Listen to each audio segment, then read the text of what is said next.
as emissões de todos os presentes, acusando estranhas transformações. Quanto mais via Baldo seus esforços, mais o hipnotizador se desdobrava para que o malfadado presente acabasse conectado aos centros inteligentes do encarnado.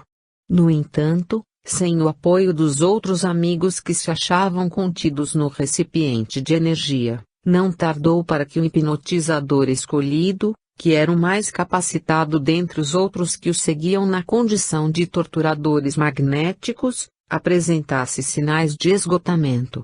A prece de Glauco não diferia em nada das orações espontâneas que pedem pelos aflitos da terra, pelos doentes, pelas viúvas e órfãos, pelos entes hospitalizados, pelos desamparados da sorte, pelos bandidos e prostitutas, pelas pessoas que pensam em se matar, enfim, por todos os irmãos de humanidade.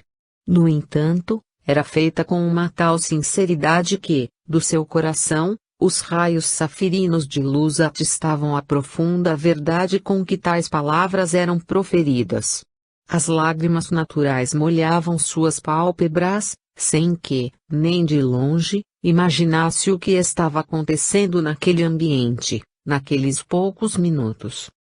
Nunca poderia pensar que as forças amorosas de Félix e Alfonso o abasteciam de inspiração e sentimento para que, com eficácia e bondade, pudesse exprimir-se naquela hora tão especial para os destinos de todos. Durante o tempo em que a prece durou, Glauco fora alimentado no coração pelos ideais que nutria e pelas forças do bem dos mentores amigos. Ao mesmo tempo, a entidade negativa ia-lhe bombardeando o pensamento com as cargas deletérias que trazia, alternando-as com a ação hipnotizadora que tentava fazer Glauco se lembrar das antigas cenas de leviandade, fazendo circundar sua atmosfera com formas pensamento de mulheres despidas a lhe provocarem a memória. No entanto, parece que Glauco não as percebia, tal era o seu estado mental elevado. Sem conseguir mais se manter, antes de perder por completo o controle sobre si mesmo, a entidade trevosa afastou-se para não cair, vitimada por uma vertigem, como que buscando apoio em alguma coisa que contivesse a sua queda. Encontrou os braços de Alfonso que, sem qualquer tom de vitória, perguntou: "O meu amigo?" Chamava de amigo porque tais entidades, geralmente, se revoltam quando são tratadas de irmão ou irmã. Aceita um pouco de água? Vendo-se nas mãos da luminosa entidade, o hipnotizador tentou refazer-se a fim de manter a postura e não parecer derrotado. "Estou bem, é apenas uma tontura passageira." "Sim, nós sabemos. Desejamos o seu bem. Aceite um pouco da água que o ajudará a refazer-se da tontura." Sem poder negar o seu estado, o espírito perturbador, transformado em perturbado, ingeriu o conteúdo do copo e se sentiu invadido de uma sensação absolutamente nova para ele. Parecia estar voltando a ser criança. Sentia uma vontade de buscar o colo materno que sempre se fizera acolhedor e amigo e do qual estava afastado já há muitas décadas, perdido nos tormentos daquele tipo de trabalho no mal. E enquanto estava agindo assim, sem entender de onde lhe vinham as ideias de um passado tão velho, mas uma sensação tão inesquecível e nova, para a surpresa de todos os que ali estavam, inclusive dos próprios dirigentes, uma pequena estrela desceu do teto, como se tivesse furado o telhado e sua luz, pequena a princípio, começou a crescer e a se transformar num corpo de mulher, mais uma Madonna antiga, vestida de luzes prateadas como se, antes de chegar à terra, houvesse passado nas redondezas da lua e tomado por empréstimo a sua claridade. Materializou-se aos nossos olhares espirituais, bem no meio da mesa física onde estava a garrafa de água que todos iriam usar logo a seguir, sem que nenhum dos encarnados pudesse perceber, visualmente, a sua presença. "Guilherme, meu filho, quanta saudade tenho de seus braços pequeninos."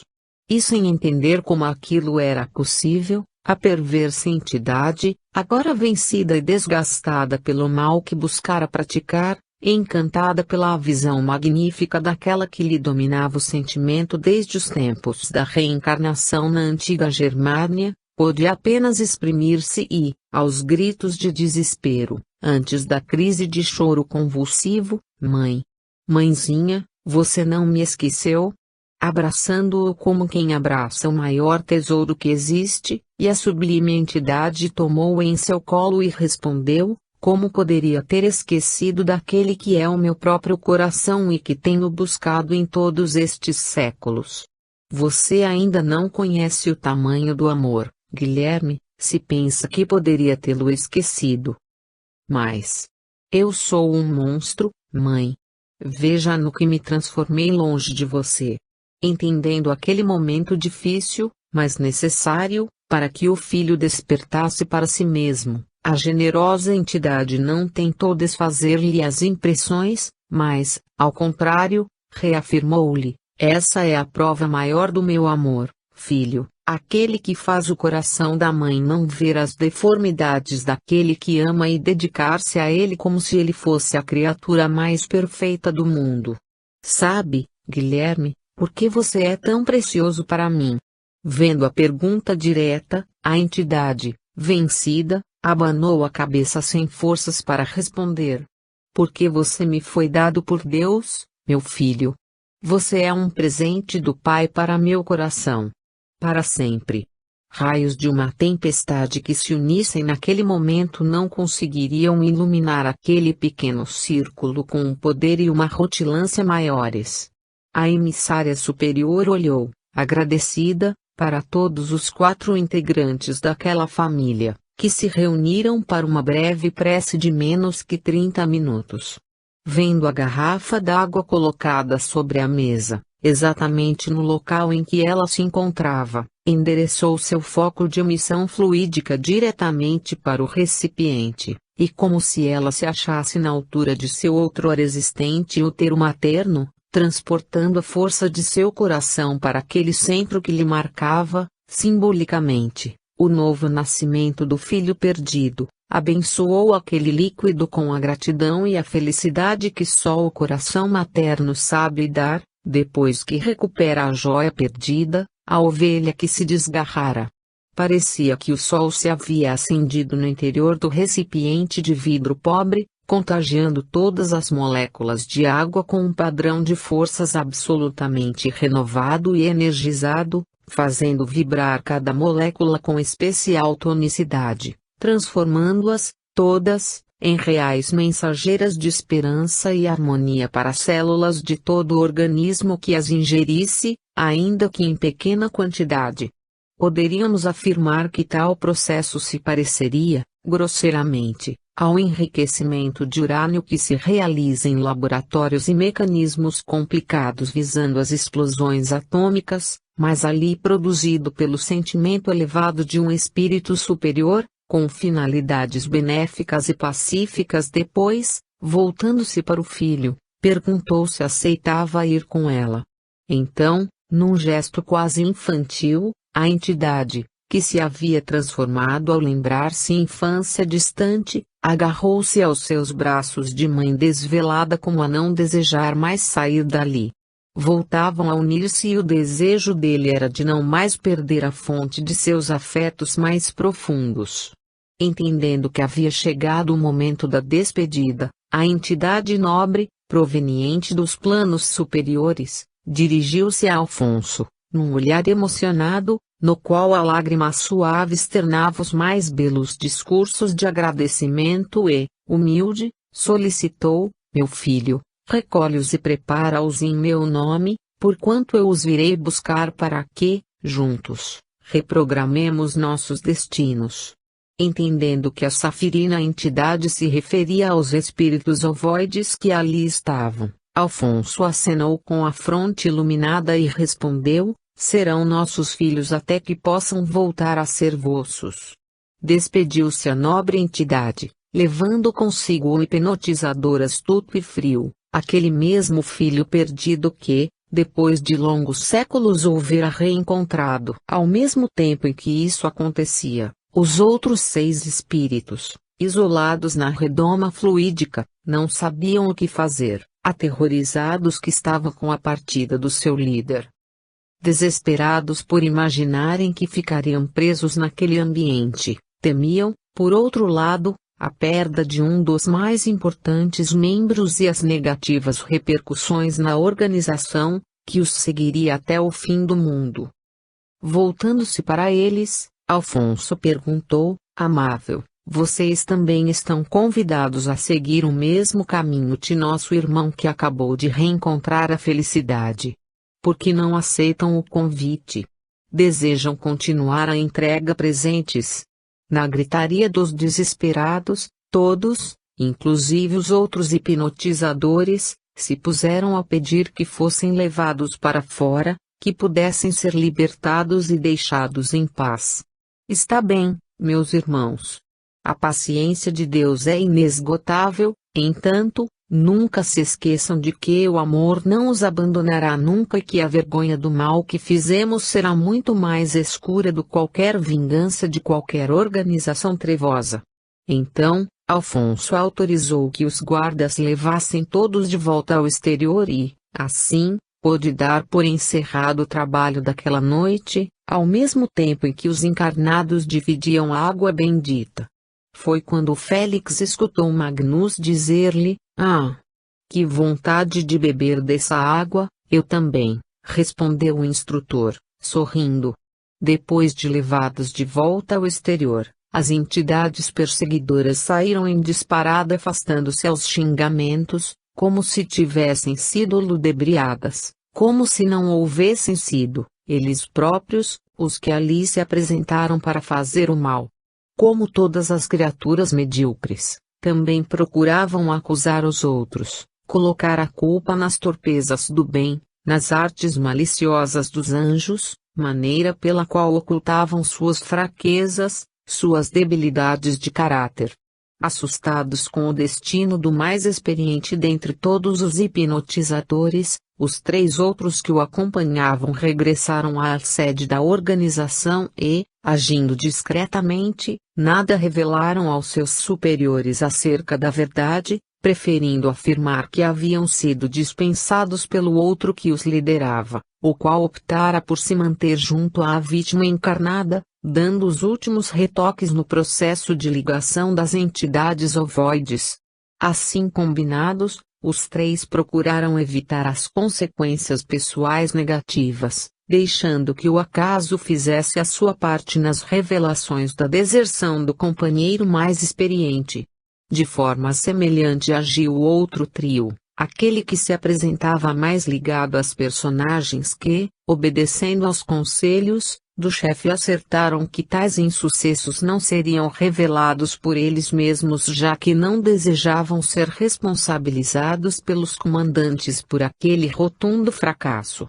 Além disso, no dia seguinte deveriam estar a postos para não perderem as oportunidades junto a Marcelo e Silvia, ocasião em que poderiam obter o sucesso prometido ao presidente, deixando as notícias más para que outros se fizessem portadores.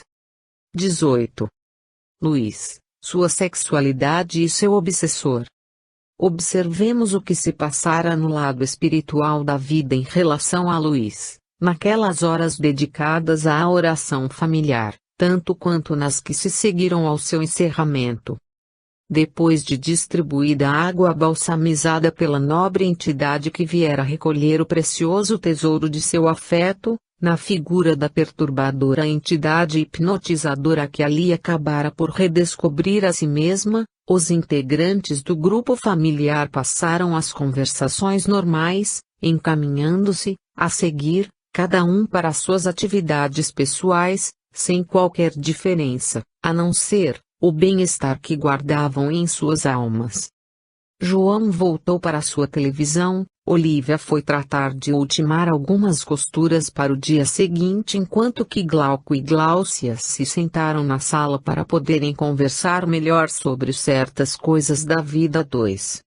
Enquanto isso, prosseguiam no plano espiritual daquele lar as atividades do mundo invisível, no encaminhamento das diversas entidades aflitas que haviam sido trazidas para a participação daquele momento de oração em família, ao mesmo tempo em que os obsessores de cada um dos integrantes da casa eram retidos em ambiente separado, e fossem atendidos individualmente por amorosas entidades que conversariam com eles. Em realidade, os mais atacados pela perseguição dos espíritos perturbadores eram João e o seu filho Luís. Sobretudo este último, carregava consigo graves processos obsessivos, ainda que, à primeira vista, pudesse ser encarado como uma pessoa tida como normal pelas atitudes, que não diferiam da maioria dos da sua idade. Era um rapaz bem apessoado, na flor da idade e que cultivava os hábitos sociais considerados tão comuns entre os adultos jovens, seja os do consumo alcoólico, sejam os das aventuras sexuais descompromissadas. Dono de uma personalidade forte, não gostava de prestar contas a ninguém daquilo que fazia e, ainda que respeitasse a postura de seus pais, era zeloso da ideia de que, em sua vida, era ele quem mandava. A única pessoa que parecia exercer certo poder de influência benéfica sobre ele era a irmã mais velha, Gláucia, que, usando seu carinho e a maneira compreensiva que desenvolvera ao longo de seu amadurecimento como mulher, conquistara as suas atenções e se fazia escutar, ainda que não tivesse nenhum poder sobre a personalidade impetuosa do irmão. O rapaz trabalhava e tinha seus recursos pessoais que lhe garantiam viver segundo sua vontade e seus desejos. Dentro de casa, procurava ser sempre o mesmo, com a conduta mais ou menos padronizada, segundo os ensinamentos da educação recebidos de seus genitores. No entanto, longe deles e na companhia de amigos, parecia transformar-se, permitindo que as inclinações negativas que existiam em seu espírito pudessem libertar-se sem quaisquer amarras, dando vazão aos seus instintos mais primitivos. Essa vida dúbia lhe causava vários problemas psicológicos, já que, ao mesmo tempo em que gostava do modo de ser que mantinha fora do lar, não queria que seu conceito ou seu perfil de integridade acabasse manchado na mente de seus familiares. Por isso, recusava-se sistematicamente a acompanhar Gláucia e Glauco em algum tipo de passeio por lugares públicos, receando que o encontro com outras pessoas viesse a denunciar-lhe a conduta amoral oscilante. Ao estabelecer esse padrão de comportamento, Luís permitira ser influenciado por entidades aproveitadoras, vampirizadoras das forças vitais dos encarnados invigilantes, sócias nos seus prazeres e aventuras, estimulando suas tendências inferiores para delas extrair maior gama de sensações que não conseguiriam obter de outra forma, depois que a morte física lhes tirara o corpo carnal. Eram os antigos viciados, pervertidos e irresponsáveis de todos os tempos que, sem desejarem empenhar-se no esforço do crescimento e da transformação pessoal, passavam a acompanhar aqueles encarnados que fossem sensíveis às suas influências, coisa que, para acontecer, precisava contar, naturalmente, com a afinidade de gostos e desejos íntimos entre as duas partes. Luís era uma dessas fontes a propiciar a tais entidades o pagamento em gozos e sensações animalizadas pela eventual proteção que passavam a lhe dar. Entre elas estava a mais viciada de todas, aquela entidade que havia sido trazida à reunião daquela noite e que ficara isolada das vistas dos demais. Era um espírito de horrível feição e de vibrações extremamente aviltadas pelas práticas sexuais desregradas. Atuando na estrutura afetiva afrouxada pelos costumes e induzida pelas imagens veiculadas nos diversos meios de comunicação, que impulsionam as pessoas constantemente para os apelos do erotismo e pensamentos aventurescos na área das sensações, esse espírito inferiorizado mantinha ligações muito profundas com Luís, ligações estas que a cada dia mais se estreitavam, estando numa fase de quase simbiose, onde já não mais se distinguia quem é que mandava, quem é que queria, quem é que pensava. E nesse panorama, o invigilante Luís, que se permitira agir dentro daquilo que julgava ser sua inalienável liberdade de escolha, não admitindo a influência de nenhum dos seus parentes queridos que tanto o amavam, alegando sua condição adulta e ser dono de seu próprio nariz, era, na verdade, um joguete dos espíritos trevosos, praticamente associado ao obsessor invisível, que lhe sugeria ações perniciosas, mas extremamente excitantes, e era obedecido com prazer. Isso fizera com que Luís passasse a buscar a satisfação física não apenas nos envolvimentos sexuais com outras jovens, falenas iludidas pelas sensações físicas, a facilitarem a troca das energias de maneira leviana e sem compromissos mais profundos. Além delas, Luís acabara aceitando participar de reuniões libertinas, onde o sexo coletivo representava a essência do encontro, nas expressões primitivistas dos contatos íntimos sem limites, a envolverem tanto a hétero quanto a homossexualidade. Nestas ocasiões, conhecera homens com os quais passara a se relacionar regularmente, entregando-se, inicialmente por curiosidade, às vivências homossexuais, experiências estas que, no seu caso específico, passaram a se tornar mais constantes e repetidas em face da novidade que representavam para suas práticas sexuais, já então tornadas rotineiras e sem graça, nos encontros fortuitos com inúmeras mulheres.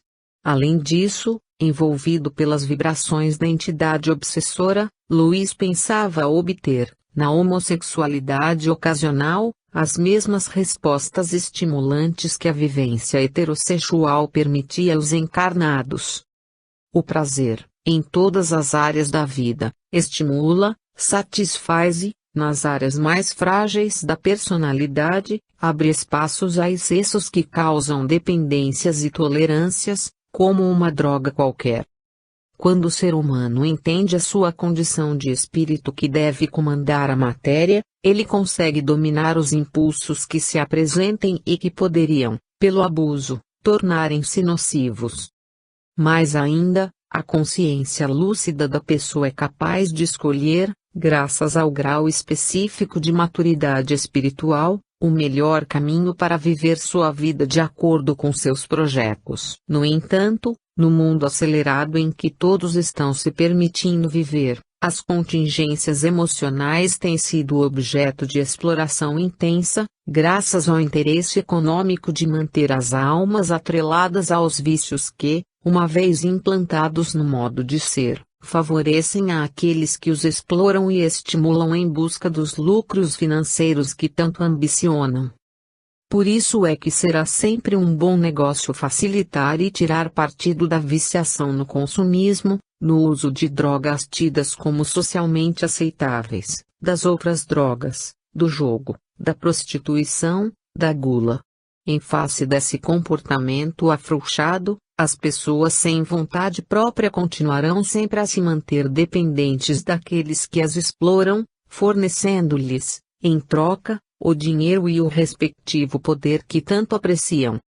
Dessa forma, no aspecto da sexualidade, os mesmos mecanismos da viciação e da tolerância são encontráveis, a fazerem com que a criatura de vontade mais frágil nessa área se permita procurar a satisfação constante e desmedida dessa inclinação, ao mesmo tempo em que a repetição do ato vai roubando ao seu agente, cada vez que o pratica, parte da carga emocional, parecendo que a satisfação antiga já não é a mesma com a mesma ação. Isso leva, então, pessoas que começam a se tornar dependentes psicológicas da satisfação sexual a buscarem inovações em suas práticas, apimentando as relações para retornarem ao antigo potencial de satisfação.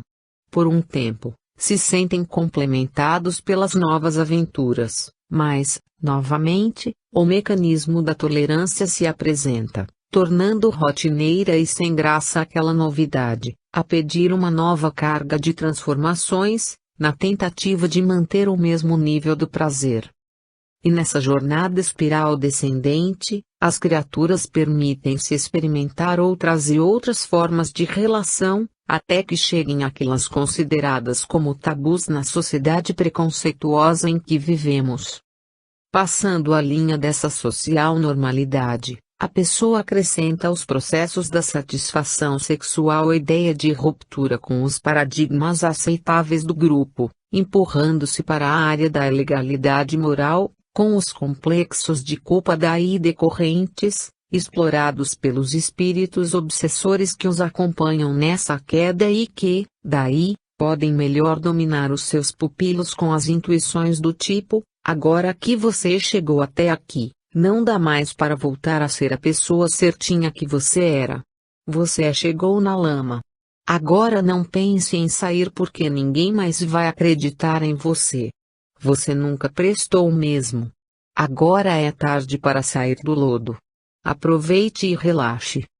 Essas intuições negativas, manipuladas no íntimo da consciência do indivíduo pelas entidades inferiores inteligentes, colocam a pessoa numa fase de sofrimentos morais profundos, confrontando os afetos e os conceitos morais recebidos da família, com as condutas devassas e extremamente contrárias a tais conceitos que se permitiu viver. Daí, alguns resolvem romper os laços familiares com o afastamento dos entes queridos, alegando necessidade de maior liberdade para viver uma vida sem a observação mais direta ou, então, optam por uma vida dupla, buscando manter duas ou mais máscaras para os diversos momentos de suas experiências pessoais. Naturalmente que, aqui, não estamos generalizando as diversas questões que envolvem a homossexualidade, pretendendo reduzi-las apenas a este perfil.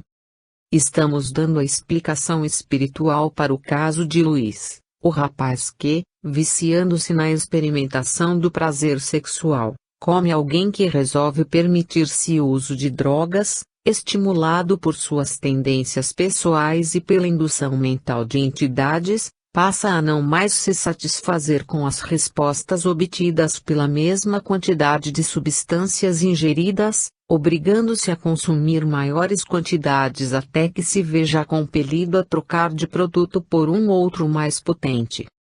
Trocando de experiências sucessivamente, Luiz acabara ingressando na área da homossexualidade, ainda que não se sentisse, efetivamente, homossexual. Isso lhe produzia conflitos extremamente dolorosos, dignos de verdadeira compaixão, porque já não era mais a área da ilicitude socialmente aceitável, ainda que censurável. Agora, Luiz se envolvia com condutas que, se fossem descobertas, o estigmatizariam, colocando na faixa do isolamento social, da ridicularização perante os amigos e da vergonha perante a própria família. Assim, sua consciência, a partir de então, estava mais vulnerável aos ataques dos espíritos perseguidores e cultivadores dos prazeres, aí incluídos espíritos femininos que, desejando recapitular os excessos delituosos a que se permitiam no passado, aproximavam-se dele para aumentar sua vontade de se relacionar com outros homens. Tais influenciações se davam através dos condutos magnéticos que estavam implantados no centro cerebral de Luiz, ligado ao prazer físico, tanto quanto eram efetuadas através das imagens mentais que lhe eram avivadas do subconsciente, poluindo seus pensamentos com as cenas provocantes, com as sugestões prazerosas, envolvendo outros homens. Tais espíritos femininos, acercando-se dele, desejavam satisfazer-se sexualmente usando as sensações de Luiz e extraindo de tais relações as forças vitais que lhes trouxessem as antigas satisfações da perversão sexual. Pode você, leitor querido, perguntar-se por que tais espíritos não se acercavam de mulheres em relações vulgares ou promíscuas com os homens. No entanto, é exatamente isso que também acontece. São espíritos que buscam a satisfação onde ela se ofereça, Não importa a condição dos encarnados. Acontece que, na posição de Luís, irmão de Gláucia e futuro cunhado de Glauco, as entidades organizadoras da perseguição a que nos estamos referindo, nele encontraram as tendências similares às de Sílvia, para a indução negativa. No entanto, diferente desta, que já possuía bem definida a sua opção heterossexual, Luís se apresentava vulnerável, a buscar sempre mais prazer, como se isso fizesse parte natural da estrutura humana a não merecer nenhum tipo de contenção, nem social nem pessoal. Então, sem se saber objeto da atenção da organização trevosa, passara a ser acompanhado por representantes dela que, observando a fraqueza de caráter, planejaram e executaram os passos necessários para levá-lo ao caminho que, agora, trilhava. Agindo deliberadamente, os enviados do presidente implantaram em Luís as ligações magnéticas que lhe influenciavam as ideias e, como o rapaz era de personalidade altiva, tida como independente, dono de seu nariz, as entidades amigas que o aconselhavam a seguir no caminho do equilíbrio nada podiam fazer contra as inclinações negativas de seu modo de ser, repelindo sistematicamente as boas intuições. Por mais que o intuíssem a não agir de forma tão invigilante, tão desequilibrada na heterossexualidade, tão viciosa na busca incessante dos prazeres, eram sempre rechaçados por ele que, em seus pensamentos, invariavelmente, preferia dar ouvidos às sugestões das entidades maliciosas que lhe enalteciam a masculinidade, a necessidade de aproveitar as mulheres fáceis disponíveis, a cultivar o prazer como regra da vida e prática normal das pessoas saudáveis, até que ele se visse dependente do sexo, necessitando de experiências cada vez mais audaciosas. Deixando, então, que Luís colhesse os espinhos de suas escolhas, tais espíritos amigos permitiram que vivenciasse as lições amargas que ele preferira viver e que, fatalmente, o reconduziriam à consciência de si mesmo através do caminho doloroso. Assim, naquela noite do Evangelho no lar, o referido espírito obsessor, aquele que coordenava a ação dos demais que atacavam o rapaz, inclusive das inúmeras almas femininas depravadas que o hipnotizavam nos momentos do prazer, havia sido trazido ao encontro familiar envolvido naquela já mencionada rede magnética, permitindo a Alfonso que, terminada a reunião, pudesse conversar com ele, de forma direta. O diálogo não seria muito longo porquanto o espírito, depois de ouvir as advertências do instrutor, seria novamente liberado da influência benéfica que o mantinha recolhido em si mesmo, para que continuasse a seguir sua trajetória, segundo seus próprios desejos. Meu filho, falou Alfonso, sereno. Não tenho pai, respondeu, insolente. Mas, por isso mesmo, quero que saiba que, nas carências de seu coração, a partir de hoje, eu o adoto como filho de minha alma. Conversa mole. Prefiro ser órfão a ser seu filho. Não importa, vai chegar o momento em que entenderá a importância de ter um pai, um amigo sincero e desinteressado. Qual é a sua? Me chama de filho e me deixa preso aqui. Que pai você pensa que é? Você não é nosso prisioneiro, Jefferson, como sabe o meu nome. Você é feiticeiro? Nunca ouvi, como estava lhe falando, filho, você não é nosso prisioneiro e, sim, nosso convidado. Depois que conversarmos, você será levado de volta para o mundo lá fora, onde sua consciência vai lhe aconselhar nas rotas a seguir. Já tenho meus planos. Não preciso de consciência. Perseguirei meus objetivos até o fim. No entanto, Jefferson, suas atitudes estão a produzir o mal no caminho de seus semelhantes. Você sabe disso, e daí, não é assim a vida? Quem pode mais, chora menos. Além do mais, eu estou endividado e, dessa forma, estou pagando meus compromissos. Contraindo maiores dívidas com Deus? Sei lá. O que sei é que meus cobradores são muito mais perversos do que eu. Ah! Quer dizer que você sabe que está sendo perverso também. Não é que eu seja, mas que eu tenho que ser.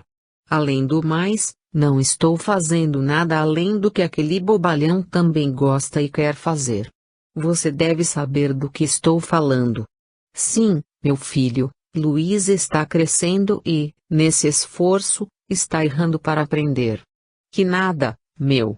Ele está bem grandinho, capaz de fazer cada coisa, que você nem acredita, mas tudo isso, Jefferson, corresponde às condutas de um espírito infantil, nas experiências da vida que lhe aclararão novos horizontes de aprendizagem.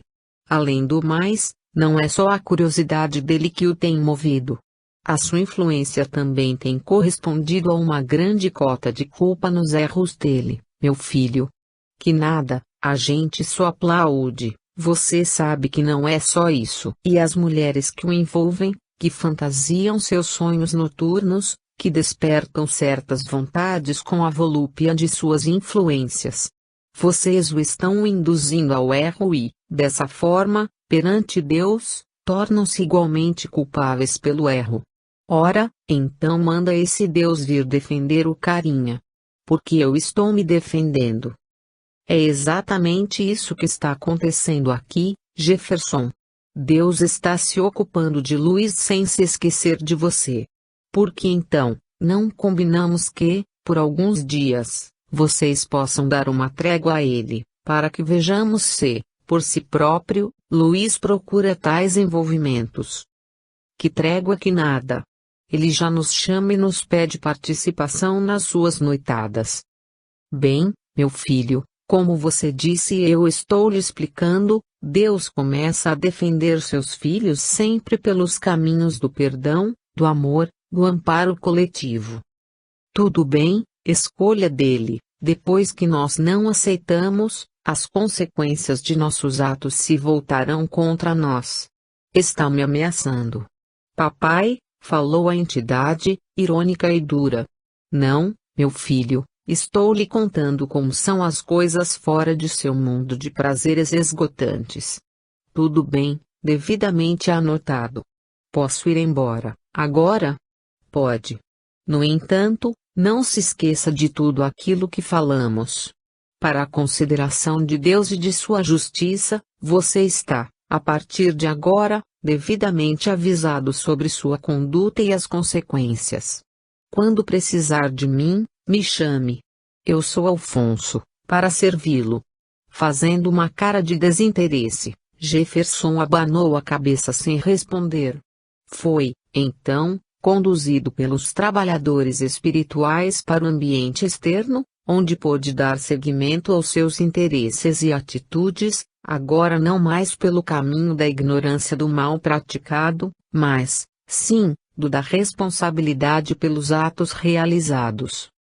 Longe dali, Luiz estava deitado, sozinho, em um quarto barato, de onde, minutos antes, havia saído um rapaz com o qual havia se envolvido nas emoções transitórias e frustrantes de um relacionamento passageiro e indiferente.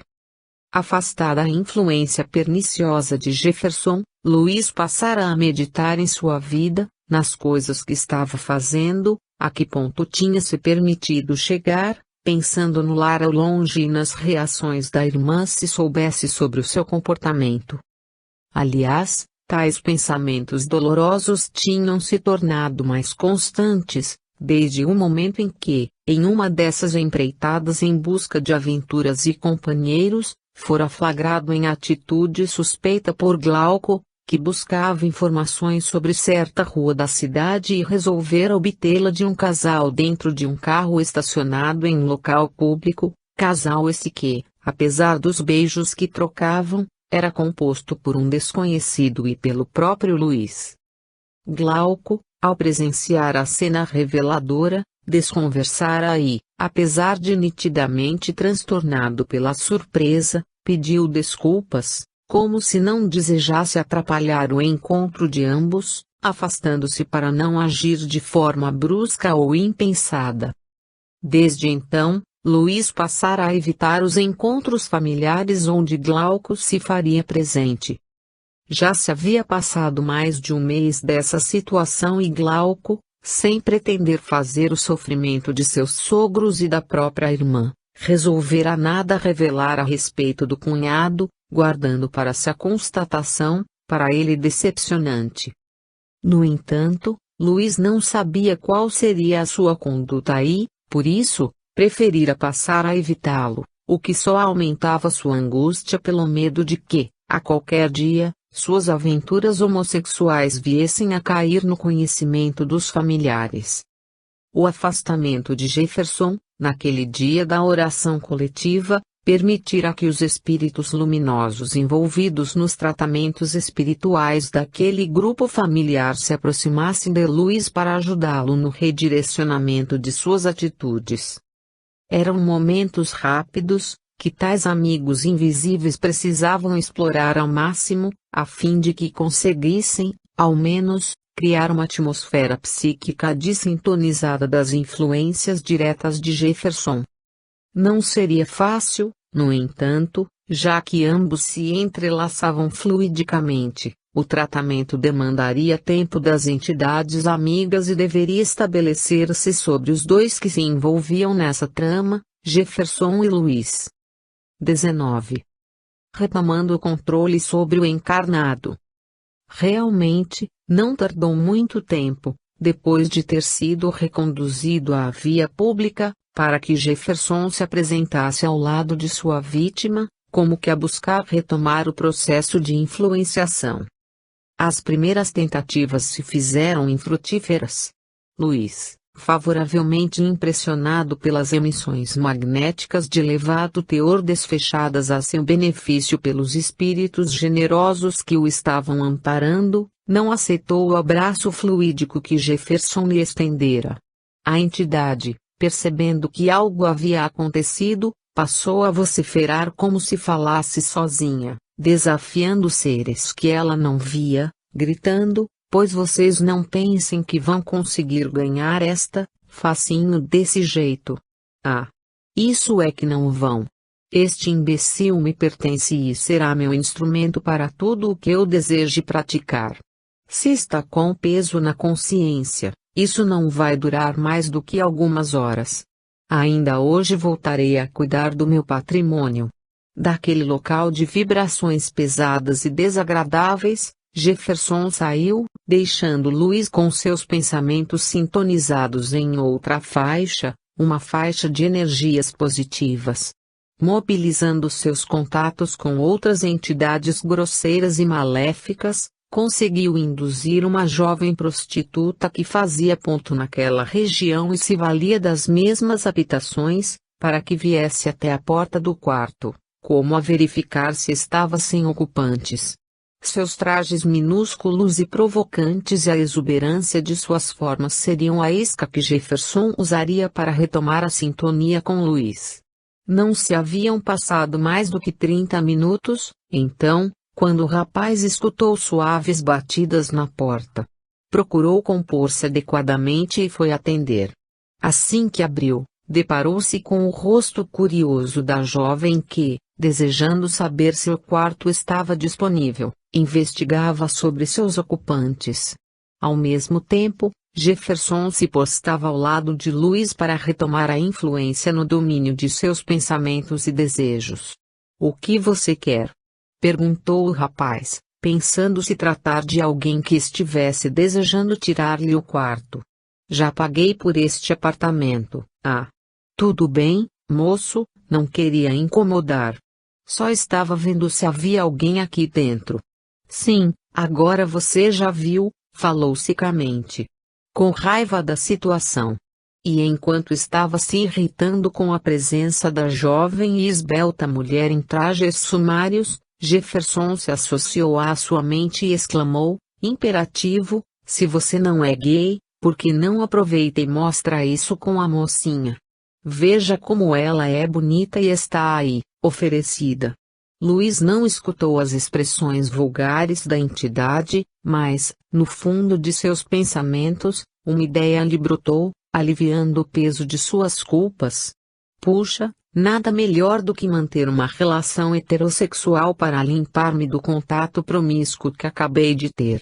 Assim, pelo menos, posso me sentir normal. Isso mesmo, mostre que você é macho, que é homem, que não está no rol dos que viraram a casaca, respondia, mentalmente, a entidade, influenciando seus interesses sexuais. Veja como ela é sedutora e provocante. E enquanto falava isso, em uma fração de segundos, a entidade passou a acariciar a região genésica do rapaz, como a estimular suas forças sexuais para despertar seu interesse no envolvimento com a moça. Sentindo-se provocado em sua masculinidade e desejando provar para si mesmo que não se enquadrava no rol dos homossexuais, Luiz passou a olhar a moça com outros olhos e, adocicando a voz, alongou a conversa que, momentos antes, se preparava para terminar, com o fechamento da porta no rosto da jovem. Puxa, será que eu não a conheço? Você é tão bonita. Está sempre por aqui? Sabendo usar sua beleza como isca para ganhar a vida, a jovem percebera o interesse do rapaz e, de imediato, aceitou o pequeno joguinho que, segundo suas experiências pessoais, ela bem sabia onde iria terminar. Passo por aqui, de vez em quando, mas não me lembro de tê-lo encontrado. Prazer. Meu nome é Luiz, disse o rapaz, estendendo a mão para a moça. Prazer, Luiz. Meu nome é Carla. Entre um pouco. Ah. Não quero incomodar, respondeu a moça, fazendo um pouco de charme. Você não incomoda, Carla. Ao contrário, só pode me dar prazer.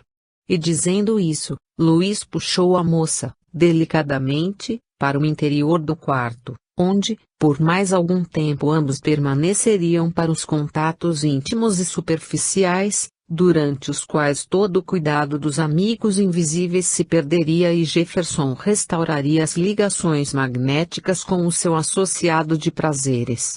Quando os dois se despediram, já se podia perceber claramente que ambos, o encarnado Luiz e o desencarnado Jefferson, em verdadeira simbiose, estavam novamente integrados reciprocamente, sem se poder dizer quem é que falava ou agia.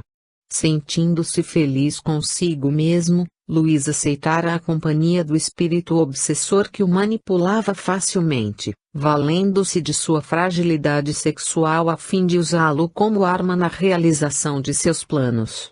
Viu como você é homem? Afirmava, mentalmente, a entidade inteligente. Sim, eu não sou gay. Apenas me divirto, de vez em quando, isso mesmo. Diversão é só diversão, repetia a entidade, concordando com seus pensamentos.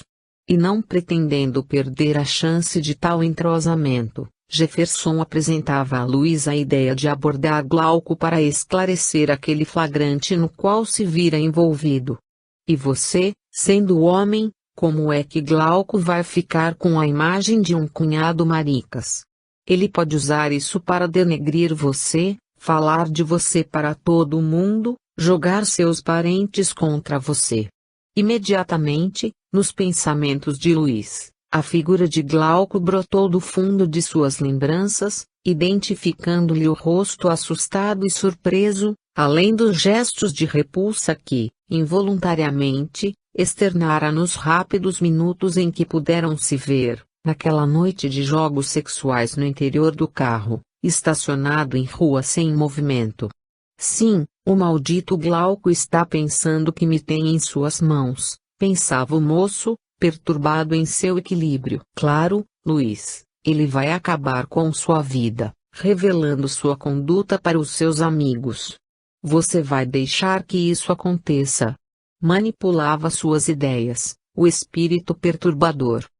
Identificando como suas as ideias que lhe chegavam ao pensamento, como se estivesse falando consigo próprio, Luiz continuava. Maldita hora em que minha irmã se arrumou com esse cara.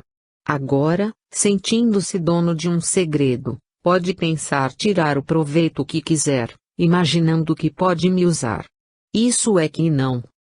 Em sua personalidade arrogante, orgulhosa e altiva, Luiz começava a assimilar a ideia de ir até seu cunhado para colocar as coisas em pratos limpos. Naturalmente que teria que admitir a sua presença naquele local suspeito, mas, de qualquer forma, poderia inventar um motivo plausível para aquele encontro e, sem atinar para o inexplicável da situação, arrumaria uma desculpa para aquele descuido, para aquela experiência passageira, sem maiores repercussões em sua vida. Não poderia ficar fugindo de cunhado a vida inteira, como se tivesse cometido algum grave delito. Iria procurar Glauco e, de homem para homem, conversariam. Obviamente, odiava aquela situação e essa necessidade de entrevistar-se com o cunhado que sabia de suas práticas clandestinas. Isso mesmo, Luiz, você acabou de provar a si próprio que é tão macho quanto qualquer outro homem. Não tem que temer nada nem ninguém. Além do mais, Glauco também é uma pessoa cheia de defeitos e fraquezas, não sendo justo que se sinta mais do que você, falava-lhe Jefferson ao pensamento. Glauco não é mais do que ninguém, pensava Luiz, respondendo aos termos mentais sugeridos pelo espírito trevoso. Eu me lembro do trabalhão que deu para Gláucia, quando ele se envolveu com uma mulherzinha qualquer que, segundo correu notícia na época, tinha até engravidado dele. Como é que um cara desses vai querer botar banca pra cima de mim? Todas estas justificativas corriam por conta da imaturidade de Luiz e das influências de Jefferson que, aproveitando-se da leviandade do rapaz, fazia seus sentimentos migrarem da sua condição de agente leviano para o terreno de vítima. Deliberou, então, procurar Glauco em algum lugar distante de sua casa para, passados mais de um mês daquele flagrante inusitado, conversar com o futuro cunhado, de homem para homem. Luiz voltava para casa, naquela noite da oração familiar, chegando depois que Glauco já tinha se despedido e seguido para seu apartamento. Esperamos por você, meu filho, achando que fosse dar tempo para sua participação em nossa prece, falou Olívia, carinhosa. Ah, mãe, os compromissos me impediram. Mas quem sabe, da próxima, eu consigo chegar. Tudo bem, Luiz, esperaremos pela próxima. No entanto, não se permita viver sem um apoio espiritual, sem algum alicerce mais nobre porque a vida é traiçoeira e as relações sempre cheias de armadilhas e espinhos. Certo, mãe. Na próxima semana vou tentar. Sabendo que não era do perfil de seu filho aceitar reprimendas, Olívia se deu por satisfeita e deixou que Luiz se dirigisse para o quarto, visando o repouso da noite. Nos próximos dias, Jefferson, que estava a serviço da organização, prepararia no íntimo das emoções e pensamentos de Luiz o ambiente necessário para que fosse instrumento adequado no envolvimento de Glauco nas teias da perseguição espiritual, ainda que o noivo de Gláucia, há pouco tivesse se saído muito bem durante a tentativa da implantação dos corpos ovoides em sua atmosfera vibratória. A partir de então, na mente de Luiz, o cunhado seria o objeto de seus pensamentos inferiores, no desejo de não mais permanecer sob o domínio do temor de se sentir revelado, principalmente quando pensava que sua condição de heterossexual deveria prevalecer numa luta constante e sofrida entre suas condutas homossexuais e o medo da repressão ou repulsa social. Com base nesse temor, que Jefferson fazia crescer com a ação intuitiva e envolver os pensamentos de sua vítima, Glauco surgia como a pior ameaça à sua tranquilidade, porque seria capaz de acabar com a sua farsa. Por isso, a mente do rapaz seguia bombardeada pelas intuições escravizantes do espírito com quem sintonizava, jogando com suas tendências sexuais, empurrando ora para a homo ora para a heterossexualidade. Jefferson, então, organizava a ação das entidades sedutoras, espíritos de homens e mulheres que, qual chusma de viciados, estavam sempre dispostos a se valerem das energias de luz para o abastecimento de seus próprios anseios de gozo. A noite do rapaz, assim que o corpo adormecesse, se via povoada de encontros eróticos, clandestinos e excitantes, com comportamentos arrojados e alienantes, manipulados pelos espíritos que Jefferson conduzia, nas diversas práticas obsessivas. 20. Camila, Silvia e Marcelo. Logo que amanheceu, os espíritos perseguidores estavam apostos para a implementação de todos os detalhes do plano. Em sua casa, Silvia se esmerava em sua arrumação para mais um dia de trabalho, não se esquecendo, entretanto, de caprichar um pouco mais, já que aquele não seria um encontro comum em sua rotina. Por sua vez, Marcelo se entretinha com as notícias de Camila, aquela com quem, todas as manhãs, se permitia estabelecer o clima de paquera e envolvimento, sendo que a moça sabia valer-se de sua beleza evidente, fazendo-se mais dengosa e aproveitando a inclinação do colega na direção de seu jogo. Mas você está cada vez mais irresistível, Camila. Cada nova manhã fica mais difícil não reconhecer suas virtudes de beleza e seus atributos femininos. Não sei como é que você consegue driblar os homens que a procuram. Ora, Marcelo, não é assim, seu exagerado. Aliás, não adianta ser homem e procurar a mulher. É necessário que a mulher se interesse por ele também, o que não é o caso.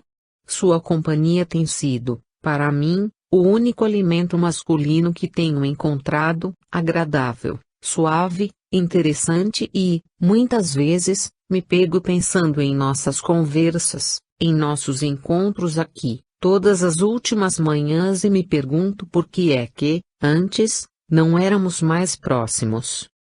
É verdade, Camila, também me penitencio de ter deixado tanto tempo passar para descobrir suas virtudes escondidas, tão perto de minha sala, e que me fariam sentir tão bem em desfrutar da sua agradável convivência.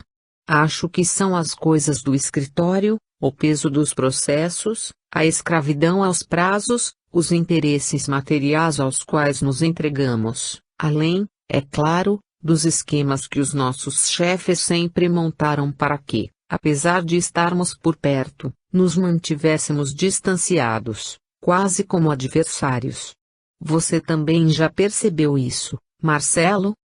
Claro, faz tempo. E quando você me contou do Leandro metendo-se em suas pastas e fiscalizando seus casos, isso só veio confirmar minhas suspeitas. Acho que essa conduta antiética deveria ser desmascarada em uma de nossas reuniões. Eu também penso a mesma coisa, Mar, como Camila passara a chamar Marcelo, na intimidade. Só temos que tomar cuidado porque, ele e os chefes são como unha e carne. Qualquer deslize nosso e estamos fritos. Eu também acho. Só digo que admiro muito a coragem que você tem em se permitir reconhecer essa estrutura viciada que, de longe, havia identificado, mas que, covarde e meio desligada para essas coisas, não me atrevi a comentar com ninguém. Ora, Camila, não estamos mortos e sabemos observar as coisas à nossa volta não como quem está dormindo acordado. Já concluí que somos vítimas de uma manipulação diária, da qual nossos superiores extraem muitos benefícios materiais e certo prazer de nos controlar direta e indiretamente. Vendo as coisas desse modo, também concordo. Deixando o assunto correr em outra direção, Camila comentou: Nossa, Mar, você está mais perfumado do que de costume. Parece que vai ter uma audiência com a rainha da Inglaterra, de tão bonito que está hoje. Desse jeito, quem não resiste são as mulheres. Aposto que tem audiência no fórum, hoje. Ficando um pouco enrubescido, Marcelo confirmou: Sim, sua danadinha. Tem uma audiência logo no começo da tarde.